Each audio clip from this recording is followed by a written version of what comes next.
Report. We turn now to new information on the large police search that happened last night in the North Branch Parkway area of Springfield. Western Mass News reporter Addie Patterson joining us live in studio with the latest details. Addie, what can you tell us about that?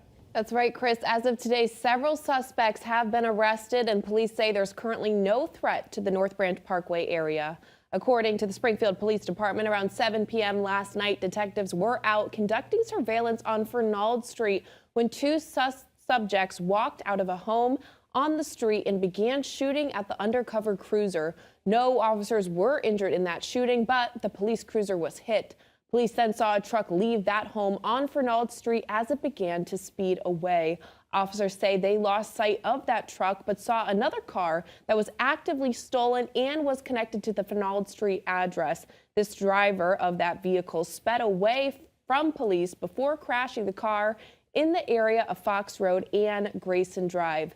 Those inside the car got away and ran away into the woods. For several hours, Springfield police searched the area with canines, a drone, and assistance by the Massachusetts State Police Air Wing. Since then, police say several suspects have been secured, identified, and released. Earlier today, I spoke with neighborhood resident Jasmine Taylor. She tells us last night's police chase was a scary experience for her and her family. I was afraid because I have my kids here. Taylor adds that while the incident was a bit nerve-wracking, she still feels safe living in the area. This neighborhood is usually safe, so I feel like that was probably a one-off thing. Just be cautious, make sure your doors are locked, and always be aware of what's going on around. Around 11:30 p.m. last night, police received information about another suspect that was inside the car when it crashed on Grayson Drive. That suspect, later identified as Christopher O'Bara, was located at a home on Lancaster Street. During a search of the home, police found a large capacity firearm, shell casings, and loose ammunition. In addition, officers also recovered several suspected stolen items, including more than 30 keys and a license plate and other believed to be stolen documents. O'Bara was arrested this morning.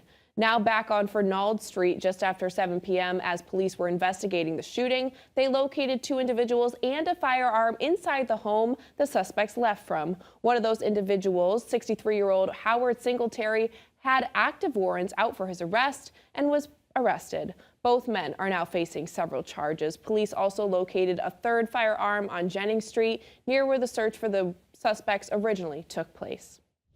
As of right now, Springfield police say they no longer believe any remaining suspects are in that area, and the investigation remains ongoing. Coming up on Western Mass News at 6, I'll have more from officials and neighborhood residents on what they experienced last night. For now, reporting live in studio, Addie Patterson for Western Mass News. Another cold morning. Temperatures back to the low single digits to